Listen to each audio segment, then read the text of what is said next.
Spoonie here. Welcome to Spoonie's World. Thank you for stopping in. Hopefully this little story, it's a little sad, but it was also, there's funniness to it as well. So there's this one student, and I started with about 28, 30 students in this class, and it was a small classroom, very hot, no air conditioning, 6 to 9 p.m., started at the beginning of summer, June. Woo! 100 and something degree days. Oh, it was miserable in terms of the heat and the weather.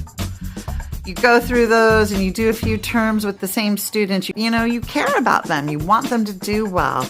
You have spent so much of your time reading their work and learning who they are. And I tried really hard for the almost 2 years that I was there. I didn't want to know what they were in there for. I really didn't want that to affect how I was in the classroom, and have faith that the guards in the prison system, etc., would keep me safe while teaching. And all I really had on me was a walkie-talkie. That was it. And the guard was down the hall, and just one. So there's this student, and let me get back to him. I won't use his real name. We'll just call him Lee. He was from South Korea. And Lee had also been a student at the University of Oregon, almost at the time when I had been studying there. And he got into trouble. He had been a soldier. He was a good person. And unfortunately, you know, I do know some things. Drugs get in the way, selling them, etc., etc. And he talked with an accent. And this is a different tangent, but I get really upset when people judge others when they speak fluent English, but they sound a little different, right? I ask any American to go from Washington State to Texas to Boston to Florida to the Appalachian Mountains to Wisconsin. You know, we have so many different flavors of English here in the United States, and sometimes I don't even understand what the other side of the country's saying, right?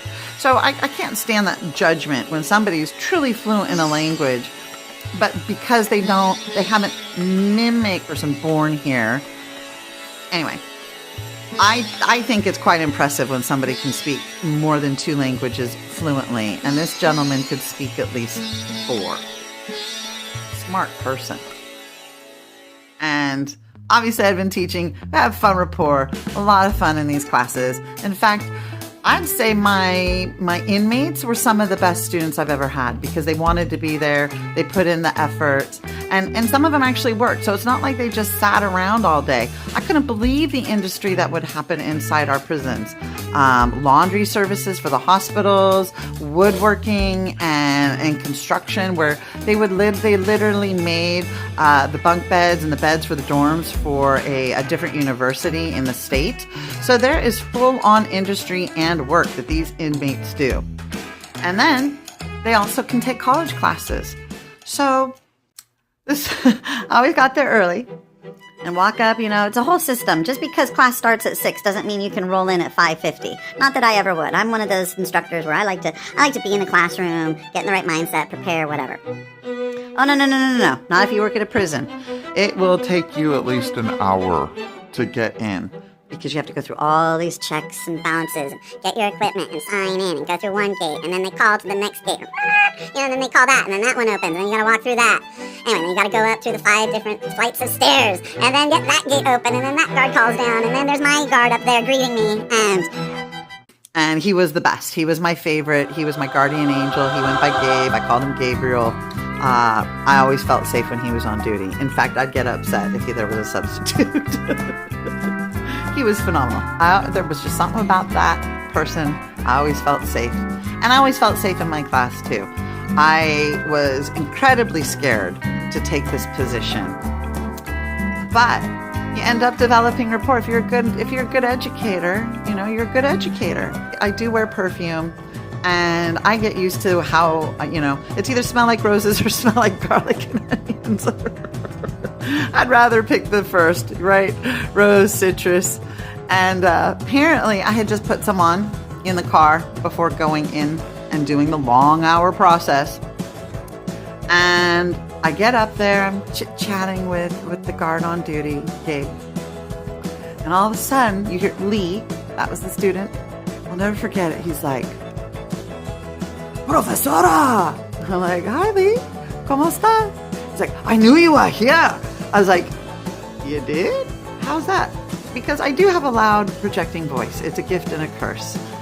So I'm thinking, oh, he just heard me. No. He said, I said, how'd you know I was here, Lee? I could smell you. And Gabe was like, Lee, think about how that sounds. And he just had this little look of like, oh.